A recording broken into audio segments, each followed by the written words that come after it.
अभी आपको एक अहम खबर दें कि वजीर आजम शहबाज शरीफ से आर्मी चीफ और DGISI की मुलाकात हुई। इस मुलाकात में वजीर आजम हाउस में कुछ ही देर पहले हुई है।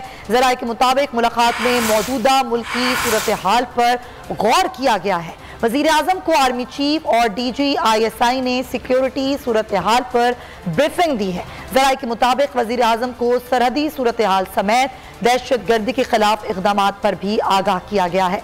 वज़ीर आज़म ने इस मुलाकात में अफ़वाज पाकिस्तान की पेशा वराना अमूर पर इत्मीनान का इजहार किया गया है। अहम मुलाकात हुई है वज़ीर आज़म पाकिस्तान शहबाज शरीफ से आर्मी चीफ और DGISI की। ये मुलाकात थोड़ी ही देर पहले वज़ीर आज़म हाउस में हुई है। ज़राए के मुताबिक मुलाकात में मौजूदा मुल्की सूरत हाल पर गौर किया गया है। डिप्टी ब्यूरो चीफ अली शेर हमारे साथ हैं, उनसे बात करते हैं। जी अली शेर, आगाह कीजिए। जी बिल्कुल, वजीर आजम शहबाज शरीफ से chief of army staff general Syed Asim Munir और DGISI नजीम अंजम जो है उनकी अहम मुलाकात हुई है। इस मुलाकात में जो मुल्क की सूरत हाल है, खुसूसी तौर पर सिक्योरिटी की सूरत हाल उसके हवाले से गौर किया गया है।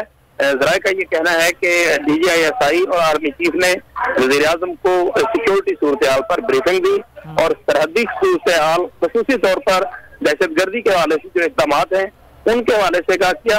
वज़ीर आज़म ने इस मुलाकात में फ़ौज पाकिस्तान की पेशा वराना अमूर और जो उनकी महारत है उस पर इत्मीनान का इज़हार किया। ठीक है अली शेर, बहुत शुक्रिया।